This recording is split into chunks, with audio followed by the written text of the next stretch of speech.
अभी तक previous classes में पीएल एप्रोप्रिएशन को पढ़ रहे थे।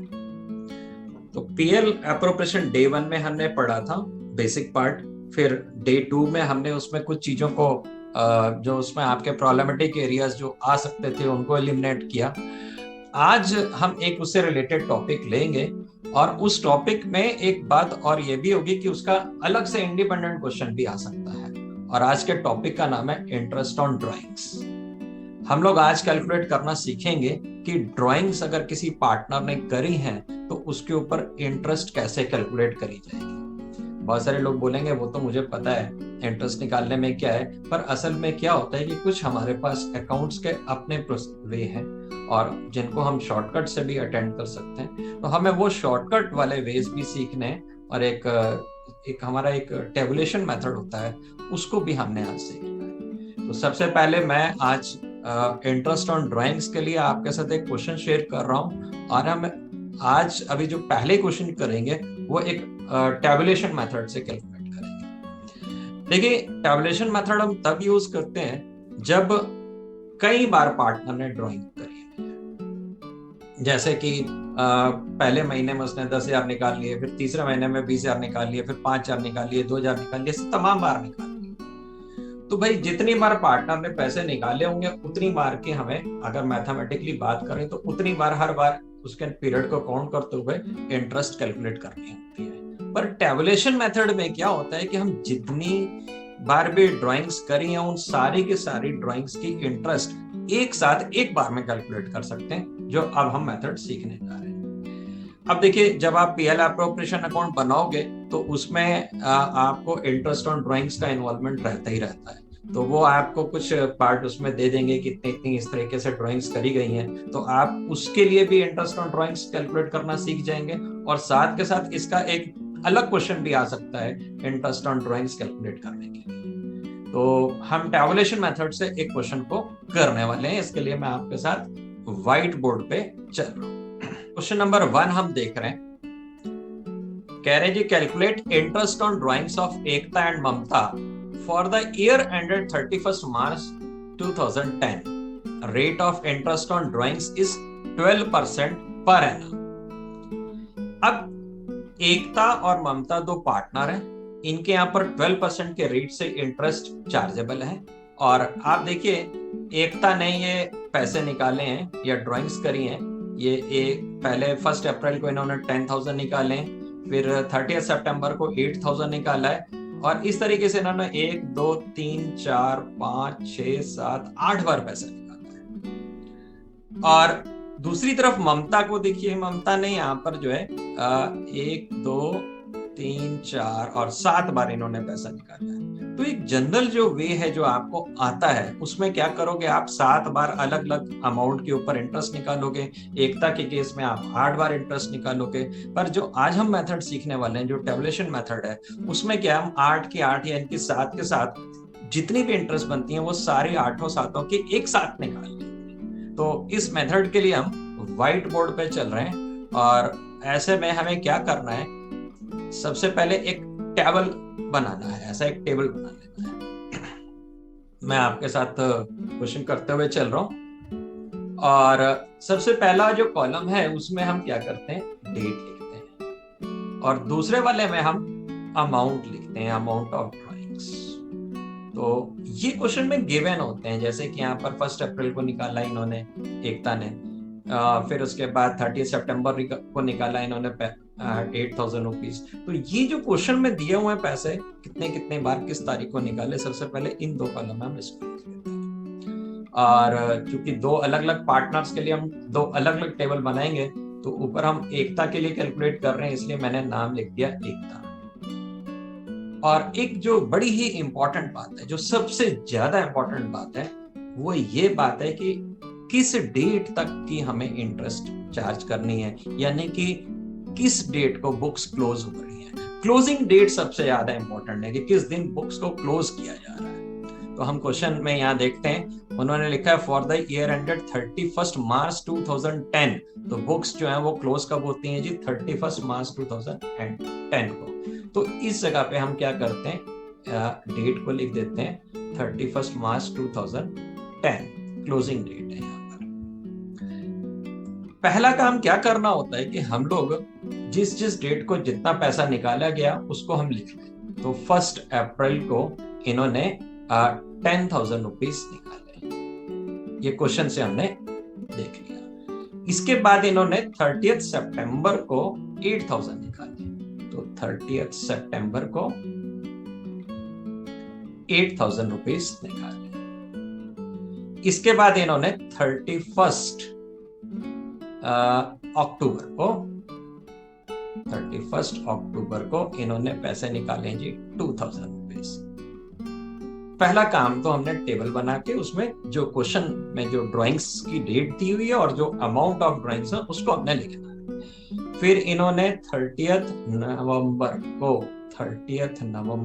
को इन्होंने पैसे निकाले जी 4,000। इसके बाद हमने ये 4,000 लिख दिया। फिर इसके बाद 1 दिसंबर को इन्होंने निकाले हैं 6,000 रुपीज। इसके बाद इन्होंने निकाले हैं 31 दिसंबर को इन्होंने निकाले हैं 5,000 रुपीज। और इसके बाद 1 फरवरी को इन्होंने निकाले हैं 3,000 रुपीज। और इसी तरीके से 1 मार्च को इन्होंने निकाले हैं 2,000। पहला काम क्या किया, क्वेश्चन से डेट और अमाउंट को लिख लिया। अगला काम क्या करना है कि हर डेट से, जिस डेट को पैसा निकाला गया था उस डेट से क्लोजिंग डेट तक का कितना टाइम होता है ये देखना है। यहां से इस डेट तक के कितना पीरियड है इसके बीच में, यानी कि हम यहाँ पर देखेंगे कि कितने मंथ्स की इंटरेस्ट इसके ऊपर चार्ज होनी चाहिए। तो हम यहाँ पे लिखते हैं जी नंबर ऑफ मंथ्स, कितने मंथ्स की इंटरेस्ट चार्ज होनी चाहिए। अब देखिए जो पहली बार 1 अप्रैल को निकाला इन्होंने, तो 1 अप्रैल से लेके 31 मार्च, तो हम यहाँ से नंबर ऑफ मंथ काउंट करेंगे क्लोजिंग डेट तक। तो अप्रैल, मई, जून, जुलाई, अगस्त, सितंबर, अक्टूबर, नवंबर, दिसंबर, जनवरी, फरवरी, मार्च तक क्लोजिंग होगी। तो कितने मंथ इन्होंने हमारे पैसे को बिजनेस के यूज किया, एकता ने बिजनेस के पैसे को 12 मंथ यूज किया। 1 अप्रैल को इन्होंने निकाल लिए थे 10,000 और आज हम 31 मार्च 2010 में क्लोजिंग डेट को उसका हिसाब कर रहे हैं। फिर इसके बाद इन्होंने 30 सितंबर को पैसे निकाले। जी बताइए सर, इसमें खाली क्लोजिंग डेट से मतलब होता है, मतलब ईयर से नहीं? हमेशा क्लोजिंग डेट तक की इंटरेस्ट चार्ज होगी। किसी में ऐसा भी हो सकता है 31 दिसंबर को बुक्स बंद हो रही हो। अगर ये 31 दिसंबर को बुक्स बंद हो रही होती तो अप्रैल, मई, जून, जुलाई, अगस्त, सितंबर, अक्टूबर, नवंबर, दिसंबर, तब वहां पर 9 मंथ्स की इंटरेस्ट चार्ज हो रही होती। हमेशा क्लोजिंग डेट तक की जो है आपने इंटरेस्ट चार्ज करनी है। तो कितने मंथ की इंटरेस्ट चार्ज करनी है वो नंबर ऑफ मंथ्स यहाँ पे लिखने हैं। अब जैसे अगले वाले में 30 सितंबर को निकाला इन्होंने पैसा, तो अक्टूबर, नवंबर, ठीक है, सितंबर के आगे से काउंट कर रहे हैं, अक्टूबर, नवंबर, दिसंबर, जनवरी, फरवरी, मार्च, कितने मंथ से फिर इसके बाद इन्होंने 31 अक्टूबर को पैसा निकाला। तो अक्टूबर तो निकाल गया, 31 अक्टूबर को निकाला, अक्टूबर मंथ तो खत्म हो गया। तो आगे से नवंबर, दिसंबर, जनवरी, फरवरी, मार्च, तो नंबर ऑफ मंथ्स कितने हो गए जी 5। फिर जो 30 सितंबर को निकाला है वहां पर, तो सॉरी 30 नवंबर को जो पैसा निकाला है उसमें नंबर ऑफ मंथ्स होंगे 4। फिर आप अगर नोटिस करें 1 दिसंबर को जो निकाला इस पे भी नंबर ऑफ मंथ्स 4 होंगे। अगर आप ध्यान दें तो ये दोनों डेट सेम है, इसमें सिर्फ एक पल का फर्क है। जैसे ही 30 नवंबर खत्म हुआ होगा और तुरंत के बाद से 1 दिसंबर शुरू हो गया होगा। तो यहाँ पर क्या है, इन डेट्स में कोई भी फर्क नहीं है। 30 मतलब एक मंथ की एंड और अगले मंथ का जो स्टार्टिंग होगा वो तो एक ही डेट है, क्योंकि एक पल का फर्क होता है। जैसे ही रात के 12 बजते हैं अगली डेट शुरू हो जाती है, यानी कि वो डेट सेम काउंट होंगी। तो अगर हम यहाँ पे बात करें जो 30 नवंबर को पैसे निकाले थे तो उसकी ब्याज कहाँ से शुरू हुई, दिसंबर, जनवरी, फरवरी, मार्च, 4 महीने के भी। और जो पहली तारीख को निकाले गए उसकी भी 4 महीने ही होंगे। तो ये डेट्स ऑलमोस्ट सेम काउंट होंगे। फिर 31 दिसंबर को जो निकाला गया, दिसंबर तो खत्म हो गया, तो इसके ऊपर आप ब्याज कौन सी लोगे, जनवरी, फरवरी और मार्च, 3 महीने की ब्याज लोगे। जो 1 फरवरी को निकाला गया पैसा उसमें फरवरी की ब्याज पड़ेगी और मार्च की। हमेशा क्लोजिंग डेट तक जाना है। क्यों क्लोजिंग डेट तक जाना है? क्योंकि भाई उसने 1 फरवरी को पैसा निकाला था और हम 31 मार्च को हिसाब कर रहे हैं, तो उसने अब बिजनेस का पैसा कितने दिन यूज किया वो हम देख रहे हैं। उसने फरवरी में यूज किया और मार्च में यूज किया, तो नंबर ऑफ मंथ्स कितने होंगे जी? 2। और जो 1 मार्च को लिया है उसने और 31 मार्च को हिसाब हो रहा है, तो उसने कितने मंथ यूज किया है? 1 मंथ। तो इस तरीके से क्लोजिंग डेट तक हम देखते हैं कि कितने नंबर ऑफ मंथ्स होंगे। इसके बाद हम क्या करते हैं, हम यहाँ पे प्रोडक्ट निकालते हैं। ये हमारे टेबुलेशन मेथड में इस तरीके से किया जाता है कि हम एक टेबल बनाते हैं, नंबर ऑफ मंथ्स कितने उन्होंने पैसे को यूज किया पार्टनर्स ने वो लिखते हैं और फिर हम प्रोडक्ट निकालते हैं।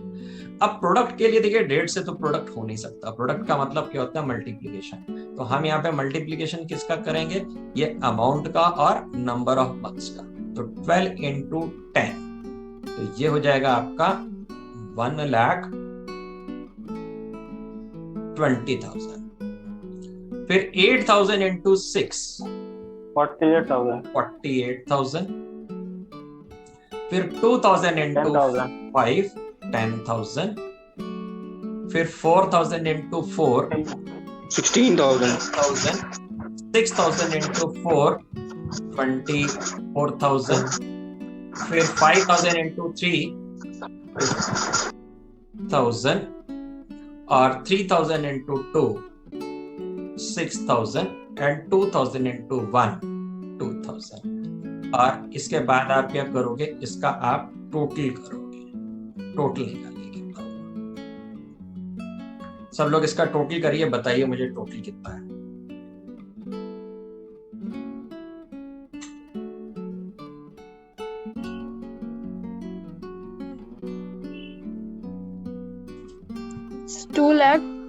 नहीं, हाँ 2,41,000। सब लोग चेक करिए भाई। 2,41,000। 2,41,000। सबने कैलकुलेट कर लिया? Yes Yes, sir. Yes sir. तो सब यही कह रहे हैं तो फिर हम यही मान लेते हैं। तो इसका टोटल आ रहा है जी 2,41,000। अब देखिए इसमें अगर आप टेबल ना बना रहे होते, आप अलग अलग कैलकुलेट कर रहे होते, तो आप देखिए आपने यहाँ पर 8 बार ब्याज निकालनी थी। यहाँ पर हम एक बार में सारी ब्याज इकट्ठे 8 की 8 कैलकुलेट कर लेंगे। तो क्या यहाँ पर करना होता है? सबसे पहले हमें यहाँ पर जितना भी प्रोडक्ट का टोटल आया है उसको हम लोग लिखते हैं। प्रोडक्ट कितना आया, प्रोडक्ट का टोटल। फिर यहाँ पर ये जो प्रोडक्ट का टोटल है ये प्रिंसिपल होता है, और फिर रेट लिखते हैं हम, जो भी रेट जिससे इंटरेस्ट चार्ज होनी है। और फिर यहाँ पर हम टाइम जो लिखते हैं वो टाइम क्या है? वो होगा 1/12। अब इसको अगर हम लिखेंगे तो ये जितने भी इंटरेस्ट हैं सारी 8 की 8 इंटरेस्ट एक साथ निकाल के बता देगा। सबसे ज्यादा जरूरी बात, और वो जरूरी बात है, टाइम पे ध्यान देना। जब भी आप इस टैबुलेशन मेथड से कैलकुलेट करोगे तो टाइम जो है वो हमेशा 1/12 रहेगा। ये कभी टाइम नहीं चेंज होगा। Time will always be a constant part, that is 1/12। ये हमेशा कांस्टेंट रहेगा 1/12। अब सवाल ये उठता है कि ये 1/12 क्यों रहेगा? अगर हम ध्यान दें तो अगर आप अलग अलग कैलकुलेट कर रहे होते तो आप इसके लिए कैलकुलेट करते, पहले वाले पार्ट के लिए आप कैलकुलेट करते हैं यहाँ पे 12/12 मंथ्स लेते, इसके लिए 6/12 लेते, इसके लिए 5/12, 4/12, 4/12, 3/12, 2/12 और 1/12, इनकी अगर अलग अलग कैलकुलेट कर रहे होते तो जो ऊपर का पार्ट है वो हमने ऊपर ऑलरेडी मल्टीप्लाई करके प्रोडक्ट में रख दिया। तो ऊपर का पार्ट जो न्यूमरेटर का पार्ट है वो ऑलरेडी मल्टीप्लाई हो चुका। अब बचा कौन सा? डिनोमिनेटर। सबके न्यूमरेटर जो है वो हमने मल्टीप्लाई करके टेबल में ही लिख दिए। तो अब केवल डिनोमिनेटर बचा है, तो कॉमन कितना रह जाता है? 1/12। इसलिए यहाँ पर जब भी आप टेबल बनाएंगे तो ये टाइम हमेशा 1/12 लेके क्वेश्चन को करेंगे। अब देखिए यहाँ पर हम देखते हैं कितनी इंटरेस्ट आ रही है। अब हम लोगों ने प्रोडक्ट जो टोटल किया था वो था 2,41,000 रुपीज का, और रेट ऑफ इंटरेस्ट जो है ये क्वेश्चन में गिवन है, ये 12% है। हम 12% निकाल लेते हैं इसका, और यहाँ पर रहेगा टाइम 1/12। अगर आप 6-7 में जो पढ़ के आए हैं उसी चीज को यहाँ पर ध्यान दें, हम उसी चीज को ही कर रहे हैं थोड़ा सा मॉड्यूलेशन के साथ में। क्या यहाँ पर आपको याद होगा, आप पहले प्रिंसिपल लिखते थे, फिर रेट लिखते थे और फिर टाइम लिखते थे। हमने वही फॉर्मूला यूज किया है, प्रिंसिपल ये है, रेट ये और टाइम ये है। टाइम के लिए ध्यान रखना है 1/12 होगा, और प्रिंसिपल के लिए क्या करना है, हम लोग को लेना है सम ऑफ द प्रोडक्ट। अब अगर हम इसको सॉल्व करें तो ये 0 0 तो 0 कैंसिल हो गई, ये 12 कैंसिल हो गया, और इंटरेस्ट आपकी आ जाएगी 2410 रुपीज। देखिए, अगर आप अलग अलग कैलकुलेट करके कर रहे होंगे और अगर 8 बार कैलकुलेट करेंगे तो भी वहां पर जो है इतनी ही इंटरेस्ट निकल के आएगी, क्योंकि 8 अलग अलग ब्याज निकालेंगे, फिर आप उसको सम अप करेंगे, और जब आप सम अप करेंगे तो उसका टोटल 2410 ही होगा। तो ये टैबुलेशन मेथड को यूज करने के लिए अब हम एक क्वेश्चन और करते हैं, और अब हम क्वेश्चन करते हैं ममता के लिए, और ममता की इंटरेस्ट को कैलकुलेट करते हैं। तो चलिए मैं ममता के लिए कैलकुलेशंस कर रहा हूँ आपको। टाइम सेव करने के लिए मैंने यहाँ पर ममता का जो है ऑलरेडी यहाँ पे डेटा फिल कर दिया है। ममता ने देखिए 1 अप्रैल को 4000 रुपीज निकाले, मैंने लिख दिया। फिर 30 जून को इन्होंने 8000 निकाले, वो मैंने लिख दिया। और 30 सितंबर को इन्होंने 10,000 निकाला, वो मैंने लिख दिया। और 30 सितंबर के बाद इन्होंने 31 अक्टूबर को कोई पैसा नहीं निकाला। चूंकि कोई पैसा नहीं निकाला तो उसको मैंने मेंशन नहीं किया, क्योंकि उस दिन कोई पैसा ही नहीं निकला है। फिर 30 नवंबर को इन्होंने 2000 निकाले, वो मैंने एंटर कर दिया। इसके बाद फिर 1 दिसंबर को कोई पैसा नहीं निकाला, इन्होंने 31 दिसंबर को 6000 निकाले, वो मैंने लिख दिया ये आपके सामने। और 1 फरवरी को 8000 और 1 मार्च को 10,000, ये मैंने यहाँ पे लिख दिया। अब यहाँ पर हमें वैसे ही नंबर ऑफ मंथ्स काउंट करने हैं, कितने नंबर ऑफ मंथ्स होते हैं यहाँ पर। तो देखिए, जो 1 अप्रैल को निकाला है, क्लोजिंग डेट 31 मार्च है, क्योंकि वही क्वेश्चन है, केवल पार्टनर का नाम बदल गए, एकता की जगह हम ममता का कैलकुलेशन कर रहे हैं। तो 1 अप्रैल से लेके 31 मार्च तक नंबर ऑफ मंथ्स जो हैं वो इसके हो रहे हैं 12। फिर इसके बाद जो है यहाँ पर इसको मल्टीप्लाई करना है, 12,000 इंटू 4 48,000, वो मैंने साथ के साथ यहाँ पे कर दिया। इसके बाद फिर जून में पैसा इन्होंने निकाला है, और जून में जो पैसा निकाला है तो जुलाई से मंथ्स की काउंटिंग शुरू होगी, क्योंकि 30 जून है। अगर 1 जून होता तो जून को भी कैलकुलेट करते हैं हम। 30 जून है यानी कि जून निकल गया, तो जुलाई से पैसा यूज करना शुरू किया। जुलाई से मार्च तक जो नंबर ऑफ मंथ्स होते हैं वो हो जाएंगे इनके 9। तो आगे हम चलते हैं, फिर सितंबर पे आते हैं। सितंबर 30 को जो पैसा निकाला उसके आगे से हमने यहाँ पर नंबर ऑफ मंथ्स को काउंट करना है। तो नंबर ऑफ मंथ्स कितने हो जा रहे हैं? 6। फिर इसके बाद 30 नवंबर पे आते हैं, नवंबर निकल गया है। दिसंबर, जनवरी, फरवरी, मार्च, तो यहाँ पर 4 मंथ्स की आपको कैलकुलेट करनी है इंटरेस्ट। दिसंबर 31 को जो पैसा निकाला है, दिसंबर निकल गया, जनवरी, फरवरी, मार्च, तो यहाँ पर 3 मंथ्स की इंटरेस्ट आ जाएगी। 1 फरवरी को जो पैसा निकाला है उसमें फरवरी और मार्च 2 महीने यूज किया, तो यहाँ पे 2 मंथ्स की इंटरेस्ट होगी। और जो 1 मार्च को निकाला है उसमें 1 मंथ की इंटरेस्ट आ जाएगी। तो इस तरीके से नंबर ऑफ मंथ्स लिख लिए, और इसके बाद मैंने इसको मल्टीप्लाई कर दिया। मल्टीप्लाई करने के बाद इसका टोटल निकाल दिया, और टोटल जो आ रहा है वो आ रहा है जी आपका 2,32,000 रुपीज। यहाँ पर इंटरेस्ट जैसे आप पहले कैलकुलेट करते थे वैसे ही इंटरेस्ट अभी हम कैलकुलेट करेंगे। बस फर्क क्या होगा कि इंटरेस्ट निकालते समय आपने ये ध्यान देना है कि आप जो है प्रिंसिपल कौन सा लेंगे जो प्रोडक्ट का टोटल आ रहा है। तो प्रोडक्ट का टोटल कितना आ रहा है वो आप लिखेंगे। प्रोडक्ट का टोटल आ रहा था 2,32,000, और रेट यहाँ पर आपने दिया हुआ क्वेश्चन में आपको मिला हुआ है वो है आपका 12%। सेम 6th क्लास में 7th क्लास में जो इंटरेस्ट कैलकुलेशन करते थे वही है, principal into rate into time. बस ध्यान क्या देना है कि टाइम जो है वो सबसे ज्यादा जरूरी चीज है, वो रहेगा 1/12 ऑलवेज, जब भी आप टैबुलेशन मेथड से कैलकुलेट करेंगे। और प्रिंसिपल क्या रहेगा? जो आपके प्रोडक्ट का टोटल होगा। तो अब हम आगे चलते हैं, और अब हम इसमें अगर कैलकुलेशंस करें तो यहाँ पर आपका 12 और 12 ये कैंसिल हो गया, ये कैंसिल हो गया, 0 0। तो इस तरीके से आपकी जो इंटरेस्ट कैलकुलेट होके आई वो आ गई आपकी 2320 रुपीज। क्या कहना चाहते हैं सर? ये नंबर ऑफ मंथ का थोड़ा समझा दीजिए, कैसे आया 12,964,321 सब? ठीक है, देखिए ऐसा है कि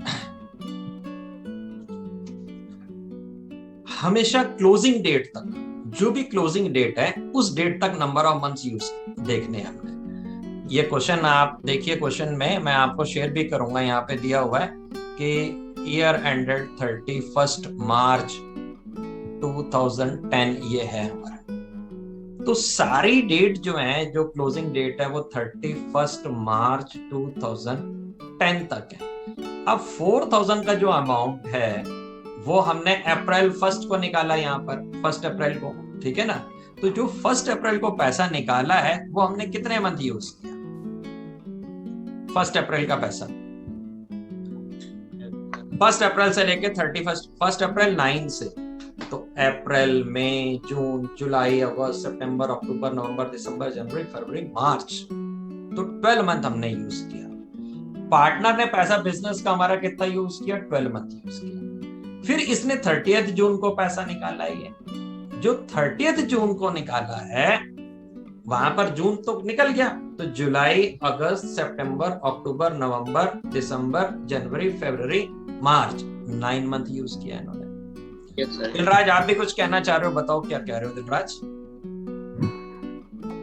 सर मतलब जिसमें क्या कहते हैं अमाउंट नहीं दिया होगा वो सर मंथ नहीं लेते यार? उसमें अमाउंट 0 अगर आप लिखते हो वहां पर तो 0 अमाउंट होगा, 0 से मल्टीप्लाई करके तो 0 ही आना है, तो इससे अच्छा मत लिखो। अब जैसे 30 जून को इसने कोई पैसा निकाला ही नहीं है, तो जब उसने कोई पैसा निकाला ही नहीं है एकता ने, तो एकता की बात कर रहा हूँ, अगर एकता ने 30 जून को नहीं निकाला है तो एकता का 30 जून का 0 अमाउंट लिख करके आप मल्टीप्लाई करोगे तो क्या करोगे? 0 से मल्टीप्लाई करोगे तो इट विल बी 0, तो उसको लिखने का कोई मतलब नहीं है। और अगर ममता की बात करो तो ममता ने यहाँ पे कोई पैसा नहीं निकाला है इस जगह पे 31 अक्टूबर को, तो हमने 31 अक्टूबर को यहाँ मेंशन ही नहीं किया। तो क्यों? मतलब वहां पे 0 अमाउंट है, तो 0 अमाउंट से मल्टीप्लाई करके भाई 0 के ऊपर ब्याज निकलेगी नहीं, तो फायदा क्या उसका निकलेगा? इसलिए नहीं लिखते हम उसको। अगर आप लिखना चाहें तो 0 लिख के कर दीजिए, 0 आ जाएगा। जो यहाँ पर जो मेन पार्ट है वो समझने का, जो मेन पार्ट है कि क्लोजिंग डेट बड़ी इंपॉर्टेंट है भाई। यहाँ पे 31 मार्च दिया हुआ, 31 दिसंबर भी हो सकती थी वो। अगर 31 दिसंबर होते तो नंबर ऑफ मंथ सारे चेंज हो गए होते हैं, पहला वाला 9 होता, अगला वाला 6 होता, इस तरीके से पूरा होता। तो हमेशा ऊपर कॉर्नर में डेट लिख दीजिए, क्लोजिंग डेट क्या है, और नंबर ऑफ मंथ तक वहां तक चले जाइए वहां पर उसमें। अगला पार्ट हम शुरू करेंगे इसी से रिलेटेड, और अब हम पढ़ेंगे शॉर्टकट। तो शॉर्टकट कैसे फॉर्म होते हैं ये भी मैं आपको बताने वाला हूं। और देखिए, आप लोग जो हैं वो you are living in the era of speed. आप स्पीड के एरा में रहते हैं, हर चीज बड़ी फास्ट चाहिए। मैं हमेशा जो कंप्यूटर्स की बात करें, हम मोबाइल्स की बात करें, हम लैपटॉप की बात करें, तो पुराने वाले में और नए वाले में सिर्फ इतना फर्क है कि उसकी स्पीड बहुत ज्यादा है, उसकी प्रोसेसिंग बहुत फास्ट है। तो हम लोग आप क्या करेंगे कि इसमें और अगर कोई शॉर्टकट लग सकता है तो उस शॉर्टकट को यूज करेंगे, और उस शॉर्टकट से हम फॉर्मूले भी कैसे फॉर्म करेंगे ये भी इस अगले पार्ट में हम सीखने जा रहे हैं। अब देखिए, यहाँ पर मैं एक एग्जाम्पल लेने जा रहा हूं, और जैसे कि हम मान लेते हैं कि एक पार्टनर है और वो 1 जनवरी को पैसा निकालता है, फिर उसके बाद वो 1 फरवरी को पैसा निकालता है। इस तरह से वो हर महीने 1 को वो पैसा निकालता है। 1 जनवरी, 1 फरवरी, 1 मार्च, 1 अप्रैल, ऐसे उसने हर बार निकाला है। बुक्स मानते हैं कि थोड़ी देर के लिए 31 दिसंबर को क्लोज करी जाती है। और एक और बात मान लेते हैं कि सपोज करते हैं वो 5000 रुपीज हर मंथ निकालता है, हर महीने 5000 निकालता है। अब अगर वो हर महीने 5000 निकालता है तो आपका टेबल कैसे बन के आएगा वो मैं दिखाता हूं आपको। आपका टेबल इस तरीके से बन जाएगा। अब 1 जनवरी को 5000 निकाला, 1 फरवरी को, 1 मार्च को, इस तरीके से निकाल रहा हूं। यानी कि हर महीने की शुरुआत में वो 5000 निकाल रहा है। अभी मैं आपको एक्सप्लेन करूंगा और इसका मैं एक शॉर्टकट आपको बताऊंगा कि कैसे शॉर्टकट बनाया जाएगा। आप शॉर्टकट फॉर्म करना सीखेंगे आज। अब देखिए, अगर ये बुक्स 31 दिसंबर को बंद होती हैं, ये माना जाए, तो पहली बार में जो है यहाँ पर नंबर ऑफ मंथ्स जिसके ऊपर इंटरेस्ट चार्ज होगी वो 12 महीने की क्यों इंटरेस्ट होगी चार्ज? देखिए 12 महीने की क्यों इंटरेस्ट चार्ज होगी? जनवरी से लेकर दिसंबर तक 12 महीने हो गए तो 12 महीने की ब्याज पड़ेगी। फरवरी में जो पैसा निकाला गया है उसमें 11 महीने की ब्याज पड़ेगी। उसके बाद जो पैसा निकाला गया उसके ऊपर 10 मंथ की ब्याज पड़ेगी, और इसके बाद 9 मंथ की ब्याज पड़ेगी, फिर इसके बाद 8 मंथ्स की, लाइक दिस। तो अभी थोड़ा सा मैं लेंथी वे से बता रहा हूं, अभी इसको मैं शॉर्टकट करूंगा आपको कॉन्सेप्ट समझाने के लिए। मैं इतना लेंथी प्रोसीजर लेके चल रहा हूं। तो ये मेरे को लगता है नंबर ऑफ मंथ्स आपको समझ में आ गए होंगे। अब देखिए कुल मिला के क्या हुआ, वही टेबुलेशन मेथड से किया। क्या था क्वेश्चन, इतना दिया उन्होंने कि 5000 रुपीज हर महीने की फर्स्ट डेट को वो ड्रॉ करता है। तो अगर फर्स्ट डेट को वो इतना अमाउंट ड्रॉ करता है 5000, तो अगर हम टेबुलेशन बना के करेंगे तो उसकी इंटरेस्ट कितनी आ रही होगी, ये हम कैलकुलेट करते हैं। पहले हम लेंथी बेसिक टेबुलेशन वाले से करते हैं, अब इसी को फिर मैं शॉर्टकट आपको फॉर्म करना चाहता हूँ। तो अगर हम इस स्टेज पे बात करेंगे तो यहाँ पर आप 3,90,000 प्रिंसिपल ले लेंगे। थोड़ी देर के लिए रेट हम 12% मान लेते हैं, और नंबर ऑफ मंथ जो टेबल बनाते हैं तो कितना होता है जी 1/12। तो इसकी इंटरेस्ट कितनी आ जाएगी आपकी 3900 रुपीज।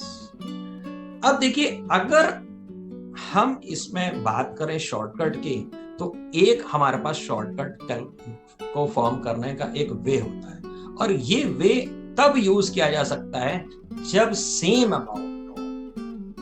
अगर सेम अमाउंट हो, या तो बिगिनिंग हो या आपका मिड ऑफ मंथ हो सेम अमाउंट, या एंड ऑफ एवरी मंथ हो, और सेम अमाउंट बिगिनिंग, मिड और एंड में और एवरी मंथ। तो आप ये जो टेबल बना रहे हैं, इतना बड़ा आपको टेबल बनाने की जरूरत नहीं है, आप एक शॉर्टकट को यूज कर सकते हो। शॉर्टकट क्या करना है ये मैं आपको समझाता हूँ, और ये शॉर्टकट बना कैसे ये भी समझाता हूँ। तो अब आपको ये शॉर्टकट जो है वो बाय हार्ट रहना चाहिए, याद रहना चाहिए। और क्यों? क्योंकि हमें फटाफट से आंसर निकालना है, इतने बड़ा टेबल बना के इस पे इतना टाइम नहीं लगाना है। पहले एकता और ममता के जो हम क्वेश्चन करके हैं वहां पे टेबल बनाना जरूरी था, वहां पे बिना टेबल के क्वेश्चन नहीं कर सकते थे। क्यों नहीं कर सकते थे? क्योंकि यहाँ पे जो ये कंडीशन है कि same amount either in the beginning, mid और एंड और एवरी मंथ, तो सेम अमाउंट नहीं था और हर महीने नहीं था, डेट भी अलग थी, तो डेट्स भी अलग हैं, और बिगिनिंग, मिड और एंड भी नहीं था, किसी का बिगिनिंग में था, किसी का एंड में था। तो वहां एकता और ममता के केस में हमारे पास चॉइस नहीं थी, वहां पर तो हम उसको टैबुलेशन मेथड से ही कैलकुलेट करते। इसके लिए हमारे पास शॉर्टकट है, और शॉर्टकट में क्या होता है ये मैं आपको समझाने जा रहा हूं।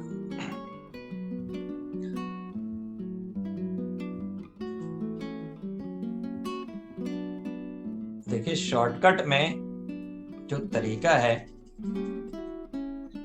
कि आप टोटल ड्राइंग्स लिखें और रेट लिखें, जो रेट बाय 100 ये टोटल ड्राइंग्स है वो प्रिंसिपल होगा, और टाइम जो है वो यहां पर आपको याद रखना होगा 6.5, 6 एंड 5.5। ये 6.5/12 अगर आप लिख करके यूज करके अगर आप करते हैं तो आप एक साथ शॉर्टकट आपको याद रखना है कि 6.5/12 यूज करना है। कब यूज करना है 6.5? अगर वो बिगिनिंग में, और अगर मिड में हो तो 6, और अगर एंड में हो तो 5.5। यानी कि हम क्या कहना चाहते हैं कि अगर बिगिनिंग में हो तो 6.5/12 ले लीजिए, मिड में हो तो 6/12 ले लीजिए, और एंड में हो तो 5.5/12 कर दीजिए। आपकी पूरी 12 की 12 इंटरेस्ट एक साथ बिना टेबल बनाए हुए कैलकुलेट हो जाएंगे। अब जैसे इसी क्वेश्चन में हम देखते हैं कि टोटल ड्राइंग्स कितनी हो जाएंगी, वो 5,000 रुपीज पर मंथ की ड्राइंग्स कर रहा है, तो साल में उसकी टोटल ड्राइंग्स कितनी हो जाएंगी जी, 60,000। तो अब हम इसी फॉर्मूले में पुट करेंगे, टोटल ड्राइंग 60,000 है, रेट ऑफ इंटरेस्ट क्या है आपका 12% है, टाइम कितना है, बिगिनिंग ऑफ मंथ है तो 6.5/12, मिड ऑफ द मंथ है तो 6/12, और अगर एंड ऑफ द मंथ है तो 5.5/12 कर दीजिए। और अगर आप इसको आप सॉल्व करेंगे तो देखिए यहाँ पर भी उतनी ही इंटरेस्ट आएगी जितनी आपकी पहले आ रही थी, 3,900 रुपीज। और आपने पहले कैसे कैलकुलेट करी थी, आपने टेबल बना के कैलकुलेट करी थी, ये आपने टेबल बनाया था। तो बिना टेबल बनाए हुए हम शॉर्टकट कर सकते हैं। शॉर्टकट में क्या करना है, आपको ये याद रखना है कि 6.5/12 टाइम देना है, या और ये शॉर्टकट भी बड़ी जरूरी है कि कब, या तो बिगिनिंग ऑफ एवरी मंथ हो, या मिड ऑफ एवरी मंथ हो, या एंड ऑफ एवरी मंथ हो, और सेम अमाउंट ड्रॉ कर रहे हैं, तब हम शॉर्टकट से एक बार में एक साथ सारे के सारा कैलकुलेशन कर सकते हैं। पर याद ये रखना है कि कब टेबुलेशन यूज करना है और कब नहीं यूज करना है, कब शॉर्टकट यूज करना है, कब नहीं करना है। सबसे ज्यादा जरूरी बात क्या है कि हमें टेबल बनाना है या शॉर्टकट करना है। शॉर्टकट केवल तब यूज हो सकता है जब सेम अमाउंट हो, एवरी मंथ हो, या तो बिगिनिंग हो, या मिड हो, या फिर एंड हो।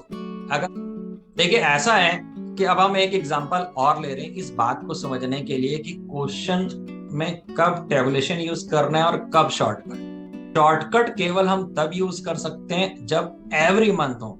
अगर हमें बोलता है कि भाई एक पार्टनर महेश है जो 8,000 पर मंथ की ड्राइंग करते हैं, क्वेश्चन में दे रहा है 8,000 पर मंथ ड्रॉ करता है, अब वो बताएगा बिगिनिंग है, मिड है, या एंड है। अब एवरी मंथ है और फिर उन्होंने बताया जी एंड ऑफ एवरी मंथ है, एंड ऑफ एवरी मंथ, ये क्वेश्चन में दे रहा है।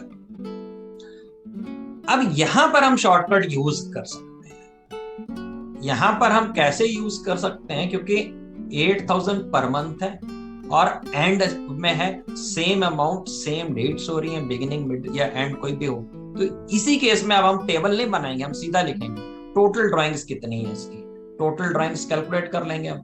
टोटल ड्राइंग्स होती हैं जी, उसने 8,000 रुपए हर महीने निकालने हैं, तो 8,000 इंटू 12 यानी कि उसने कितना निकाला है, 96,000।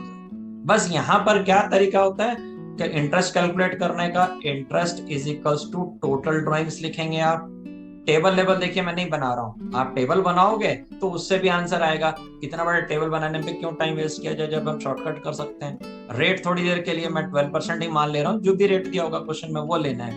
और टाइम जो है यहाँ पर वो ध्यान देना है कि अगर एंड है तो 5.5/12। अब मैं आपको ये भी बताऊंगा कि ये 6.5, 5.5 या 6 आए कहां से, ये हम अगले स्टेप में सीखते हैं। तो हम यहाँ पर क्योंकि एंड ऑफ एवरी मंथ था तो हम इसलिए 5.5/12 करेंगे, तो उसकी 12 के 12 जो इंटरेस्ट है वो एक साथ टोटल होके एक बार निकल जाएंगे, यही शॉर्टकट है। तो टोटल ड्राइंग्स कितनी थी जी, 96,000, और रेट क्या है जी 12%, और टाइम क्या होगा 5.5/12, और ये 12 कैंसिल हुआ, ये 12 कैंसिल हुआ, 100 से इसको कर दिया तो ये अब आपका हो जाएगा। तो ये सारी ब्याज जो है ना 12% के रेट से उन्होंने एक साथ निकाली। अब हम एक एग्जांपल और ले लेते हैं, फिर मैं आपको ये भी बताऊंगा कि ये 6.5 कैसे फॉर्म हुआ और ये 5.5 कैसे फॉर्म हो रहा है, 6 कैसे आ रहा है।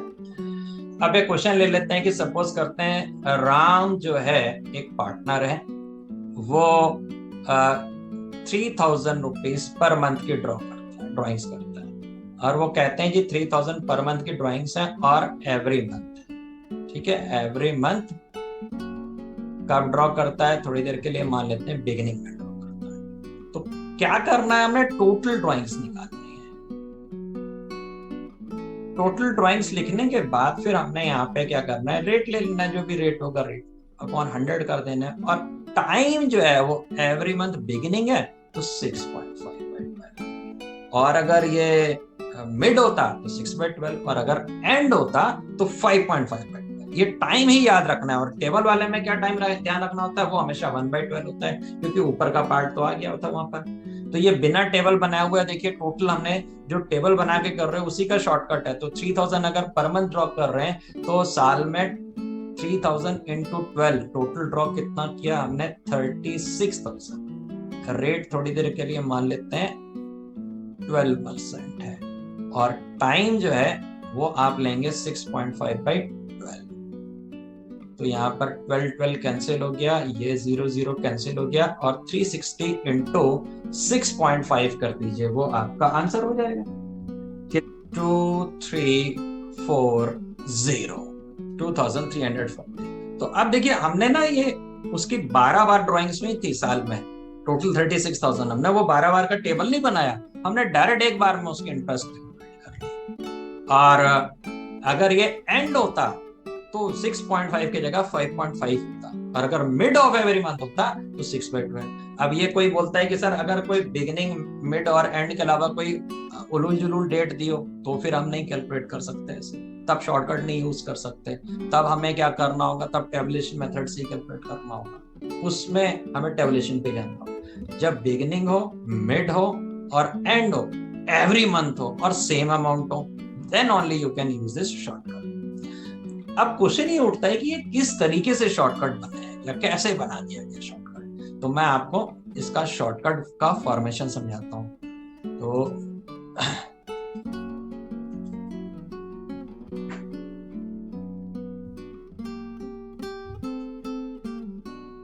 मैं आपके साथ एक शेयर कर रहा हूं स्क्रीन।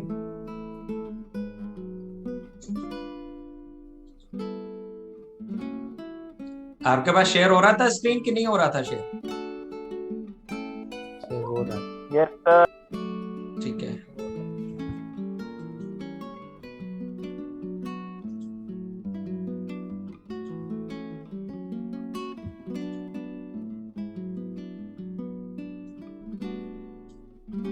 तो हम वापस अपने क्वेश्चन वाले पार्ट पे, पिछले वाले पार्ट पे आ रहे हैं। पीछे हम लोगों ने ये क्या कैलकुलेशन करी थी, अगर आपको ध्यान हो, ये टेबल से हमने शॉर्टकट बनाया था। तो यहाँ पर पहली बार कितने मंथ्स की इंटरेस्ट थी, 12 मंथ की, फिर 11 की, फिर 10 की, 9 की। ठीक है, ये कब का था, जब बिगिनिंग ऑफ एवरी मंथ। तो यहाँ पर क्या करते हैं हम कि 12, 11, 10, 9, 6, 7, 6, 5, 4, 3, 2, 1 है, ये नंबर्स जितने, इनका हमने एवरेज ले लिया एंड इट कम 6.5। तो हमें इसको जरूरी नहीं कि हर बार कैलकुलेट करके वेरीफाई करके उसको टाइम ही लगाना है। तो ये जो नंबर ऑफ मंथ्स हैं जो अगर बना रहे होते रियलिटी में, तो 12, 11, 10, तो हमने इसका एवरेज कैलकुलेशन कर लिया, वो 6.5 है। अगर हम यहाँ पर एंड लेके चल रहे, सपोज करते हैं हम अगर एंड लेके चल रहे होते हैं, तो यहाँ पर जनवरी का अगर डेट होती तो 31 जनवरी होती, तो जनवरी का तो महीना निकल गया था, तो यहाँ पर इंटरेस्ट कितने मंथ की होती, इस जगह पे 11 की होती, इस जगह पे 10 की, 9 की, और इस तरीके से यहाँ पर चलते चलते आते तो ये हो जाता आपका 2, 1 और लास्ट में 0 हो जाता। अब अगर हम 11, 10, 9, 8, 7, 6, 5, 4, 3, 2, 1, 0 का टोटल करके उसका एवरेज निकालेंगे तो वो 5.5 आएगा। मिड वाले में अगर हम बात करेंगे तो 11.5, 10.5, 9.5, 8.5 इस तरीके से आएंगे, तो उसका एवरेज निकलेगा। अब एवरेज निकाला जाए, एक तो आप खुद कैलकुलेट कर लें और एक दूसरी बात है ध्यान रख लें। तो 6.5, 6 और 5.5 आपको याद रख लेने चाहिए, क्योंकि ये 1 मार्क के जो क्वेश्चन होते हैं, जो मल्टीपल चॉइस क्वेश्चन होंगे या कभी कभी एक सेंटेंस के क्वेश्चन होंगे, उसमें आपको डायरेक्ट आंसर्स देने होते हैं। तो अब ये नहीं कि उसके लिए एक नंबर के लिए आप इतनी सारी चीजों को फिर से लिख करके कैलकुलेशन करना के लिए टाइम वेस्ट करें। तो याद रखना है आपको 6.5 बिगिनिंग के लिए, मिड के लिए 6 और एंड के लिए 5.5, ये इनके एवरेज कैलकुलेशन करके आए। अब मैं आपको एक और ट्रिक भी समझाता हूँ कि यहाँ तो मंथ की बात थी, कभी कभी वहां पर क्वार्टरली ड्राइंग्स होंगी, कभी कभी ऐसा भी होगा कि वो 6 मंथ का ही पीरियड है, 6 मंथ के लिए ही कैलकुलेशंस कर रही जा रही होंगी। तो इसके लिए मैं आपको एक शॉर्टकट और बताता हूँ कि ये टाइम कैलकुलेट करने का भी एक शॉर्टकट है, ये 6.5 कैलकुलेट करने का भी शॉर्टकट है। वो क्या है कि आप अपने आप मन में सोच लेंगे, और शॉर्टकट क्या है कि आप देखिए यहाँ पर जब बिगिनिंग में था तो 12 है, 12, 11, 10, 9, 8, 7, 6, 5, 4, 3, 2, 1 था। ऐसे में क्या करोगे आप, फर्स्ट और लास्ट को देखोगे आप। तो फर्स्ट में यहाँ पे 12 मंथ की इंटरेस्ट थी इस जगह पर, और लास्ट वाले में जो है आपकी 1 मंथ की है। तो हम यहाँ पे क्या करते हैं, एक और शॉर्टकट का भी शॉर्टकट निकाल लेते हैं। वो ये है कि 12 और लास्ट में कितने की थी 1, इन दोनों को ही ले लेंगे और इसका हम एवरेज निकाल देंगे, तो it will be 6.5।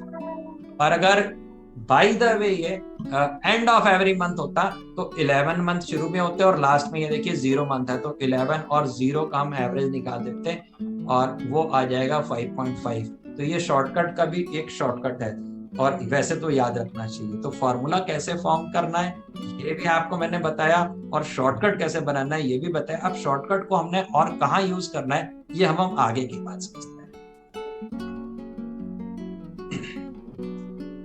Excuse me sir. जी बताइए। सर जैसे हम लोगों ने मंथ्स के लिए दूसरा अलग कैलकुलेशन किया, वैसे क्वार्टर के लिए अलग कैलकुलेशन होगा? हाँ, वहां मैंने एवरी मंथ लिखा है, वहां पे एवरी मंथ लिखा है ना, तो एवरी मंथ के हिसाब से होगा। तो अब मैं आपको समझाता हूं।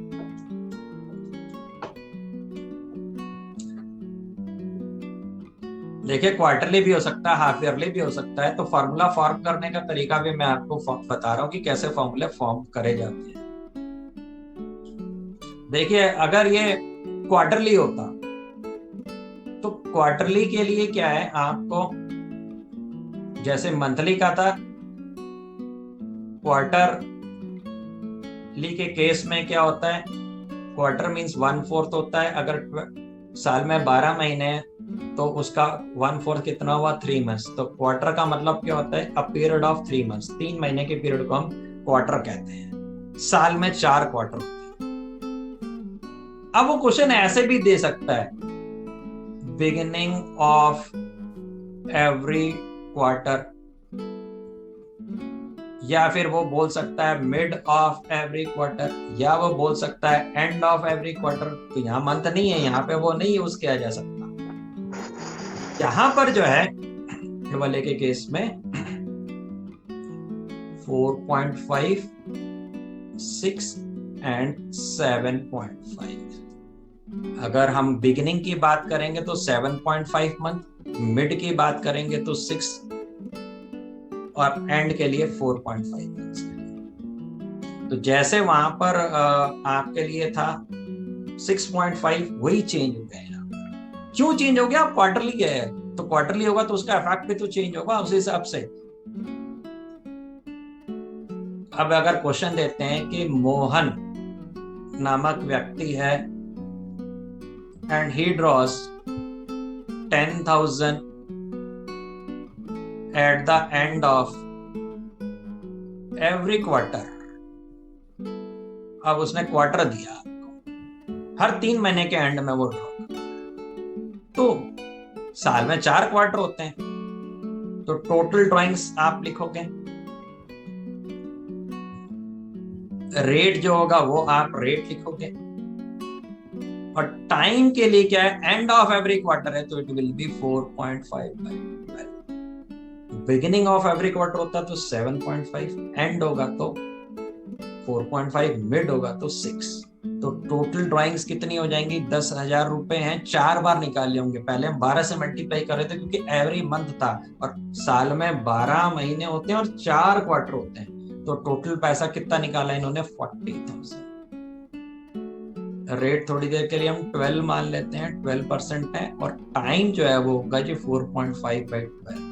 तो ये आपका जो हो जाएगा 400 into 4.5 मल्टीप्लाई कर दीजिए, देखिए कितना आएगा, 1800 रुपए, 1800 रुपीज इसके 4 बार के ड्राइंग्स की इंटरेस्ट। आप चाहें तो आप टेबल बना के भी कर सकते हैं, अमाउंट उतना ही आएगा।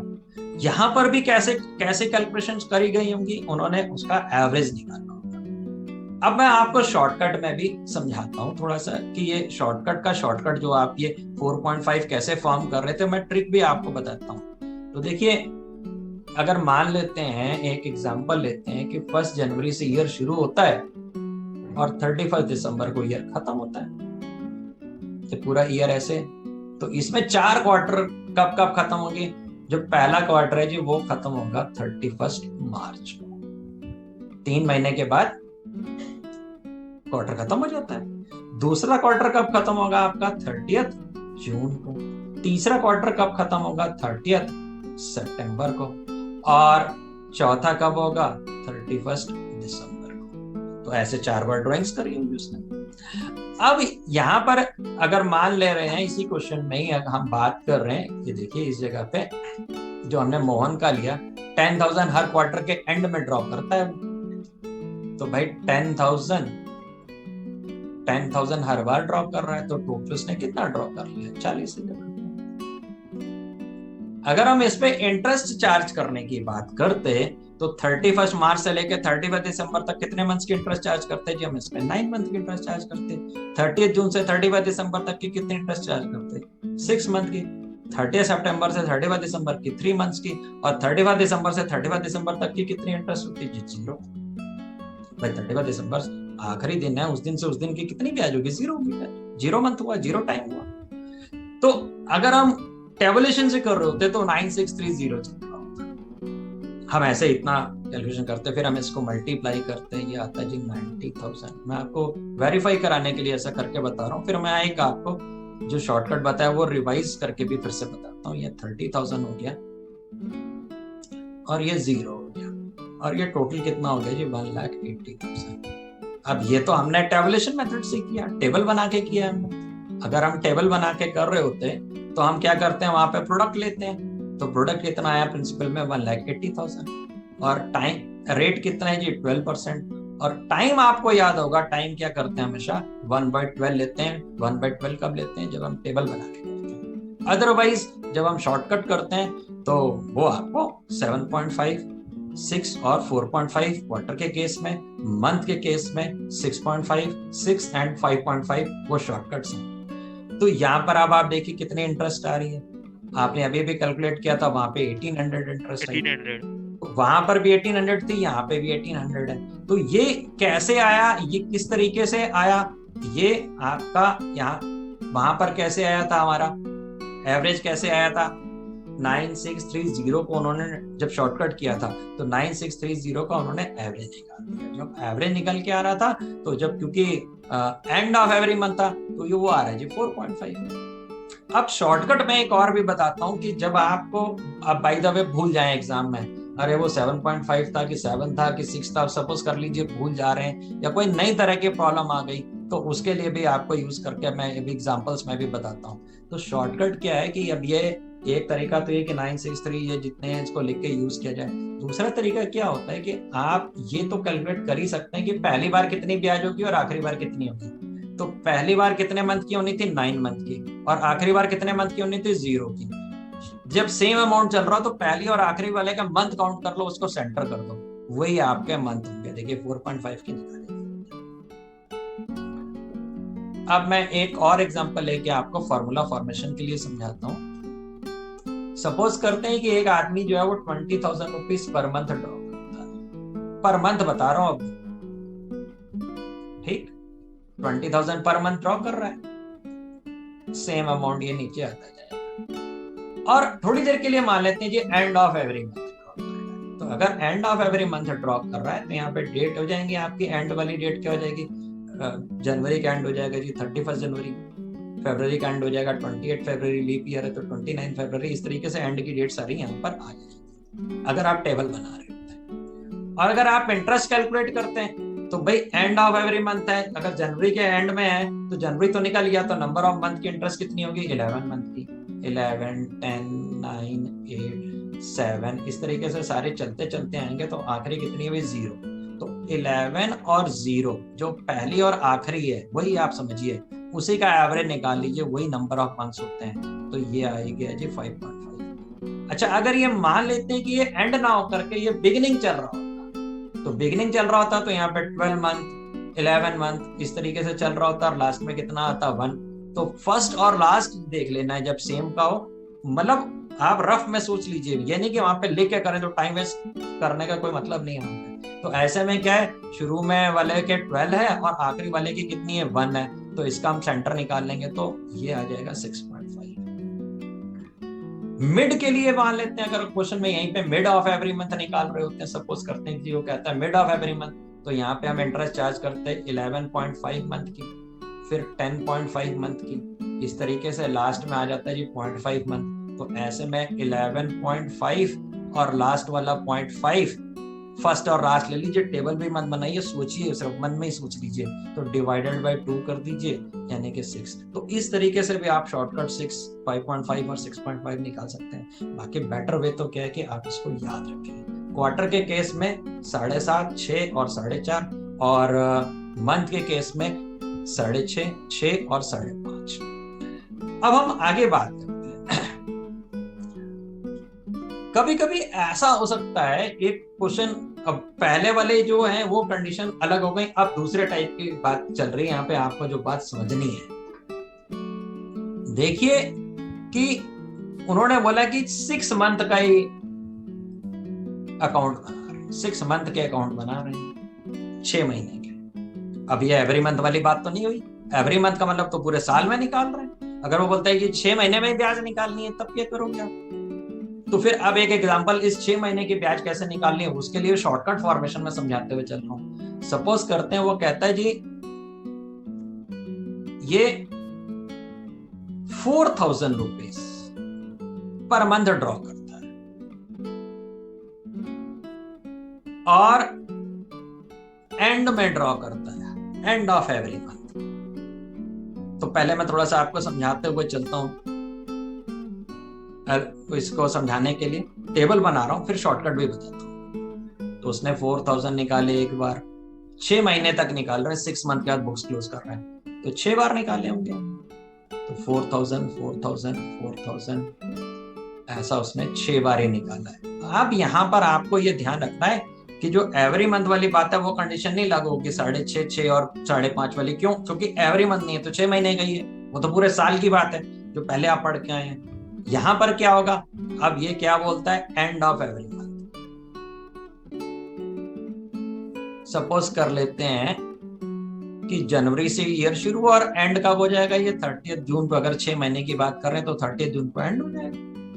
मैं आपको समझाने के लिए इतना बड़ा लिख के बता रहा हूं, फिर शॉर्टकट तो है ही है इसका, 2 मिनट में शॉर्टकट समझ जाएगा। तो इन्होंने पहली बार कब निकाले होंगे, 31 जनवरी को, एंड ऑफ एवरी मंथ है।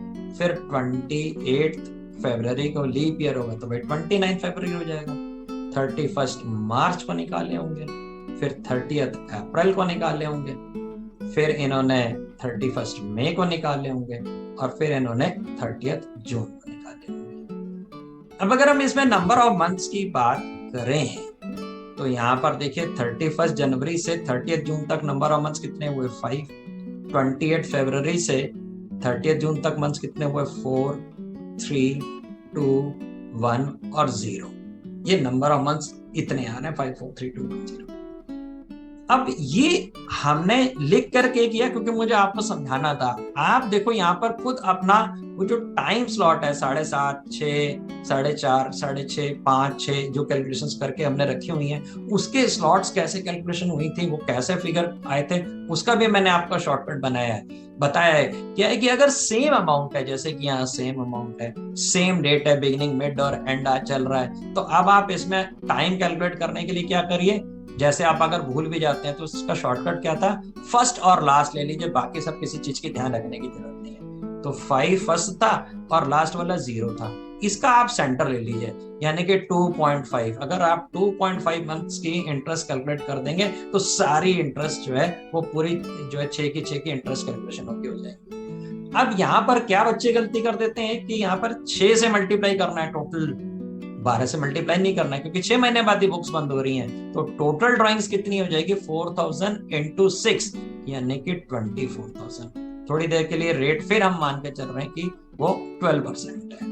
और number of months he main चीज है। मैं नंबर ऑफ मंथ्स कितने हैं जी, 2.5/12, और इसको आप सॉल्व कर देंगे, जो आपका आ जाएगा 240 इंटू 2.5, वही आपका 600 हो गया। ठीक है, तो भाई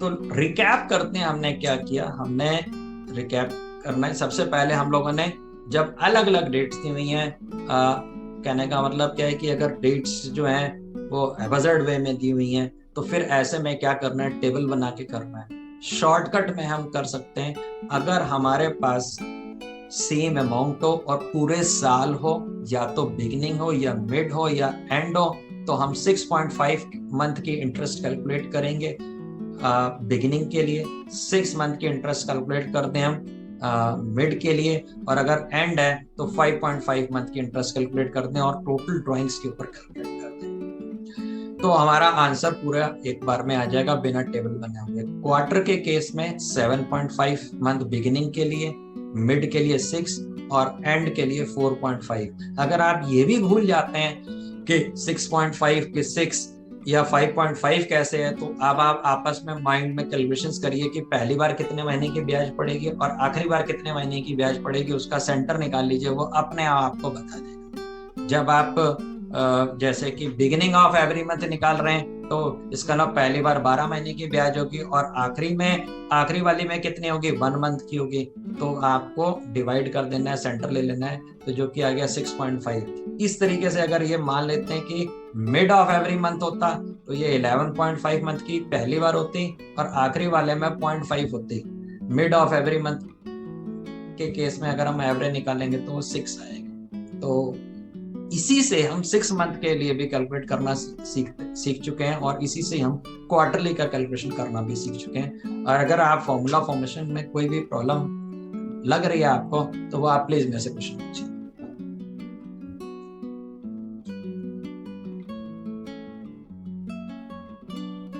नो सर, सब क्लियर है। तो ठीक है, फिर हम लोग मिलते हैं अगले क्लास में। मैंने आज आपको फॉर्मूला फॉर्मेशन बता दिया, और अगले क्लास में मैं आपको टीएस ग्रेवाल के क्वेश्चंस भी इसके करा के खत्म कर दूंगा। ठीक है, बाय बाय।